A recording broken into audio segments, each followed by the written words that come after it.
मारीचसून राक्षस व ताड़का का पुत्र था जो अगस्त्य मुनि के श्राप के कारण राक्षस बन गया था। रामायण में उसकी अहम भूमिका थी क्योंकि भगवान राम ने शुरुआती राक्षसों में जिनसे युद्ध किया था उनमें एक मारीच भी था व साथ ही माता सीता के अपहरण करवाने में भी उसका अहम योगदान था।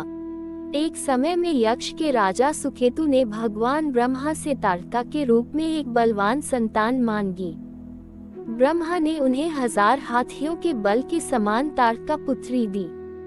ताड़का का विवाह सुन से हुआ जिससे उसे सुबाहु व मारीच नामक 2 पुत्र हुए। एक दिन अगस्त्य मुनि के श्राप के कारण सुन जलकर भस्म हो गया व ताड़का व उसके दोनों पुत्र राक्षस बन गए जो नरभक्षी व दिखने में अत्यंत कुरूप थे। अगस्त्य मुनि से मिले श्राप के फल स्वरूप मारीच अपनी मां ताड़का के साथ अयोध्या के निकट सरयू किनारे एक वन में आकर रहने लगा। अब वह प्रतिदिन अपनी मां व भाई के साथ मिलकर वहां के ऋषि मुनियों को तंग करता था व उनके यज्ञ में बाधा पहुंचाता था। उसी वन में ऋषि विश्वामित्र भी रहते थे जो उनके प्रकोप से परेशान थे। इसी कारण वे अयोध्या के राजकुमारों श्री राम व लक्ष्मण को अपने साथ सुरक्षा के लिए लेकर आए।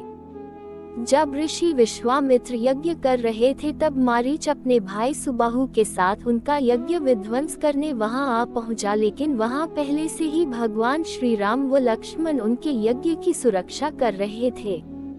यह देखकर उन दोनों के बीच भीषण युद्ध हुआ। उस युद्ध में मारीच का भाई सुबाहु मारा गया व वह स्वयं बाण के आघात से दूर समुद्र में जाकर गिरा। इसके पश्चात उसकी मां ताड़का का भी वध हुआ।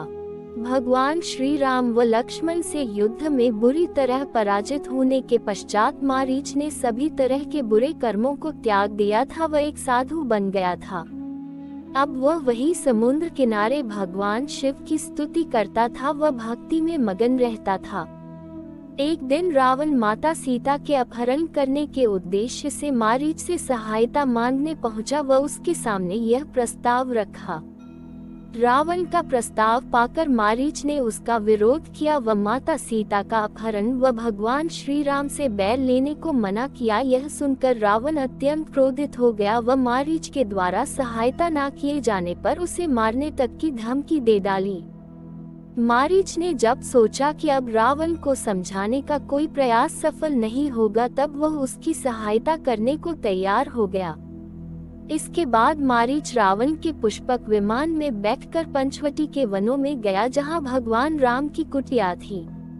मारीच ने अपनी मायावी शक्तियों से एक सुंदर मृग का रूप धारण किया व उनकी कुटिया के आसपास विचरण करने लगा। माता सीता ने जब उसे देखा तो भगवान राम को उसे अपने लिए लाने को कहा। भगवान राम उसे लेने के लिए दौड़े तो वह भागने लगा। भागते भागते वह उन्हें बहुत दूर ले गया व अंत में भगवान राम ने अपने धनुष बाण से उसका वध कर दिया।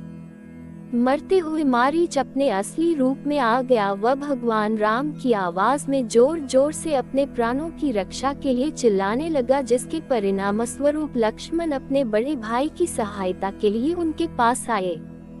पीछे से माता सीता को अकेला पाकर रावण ने उनका अपहरण कर लिया। For more like share subscribe stories for you. जय श्री राम।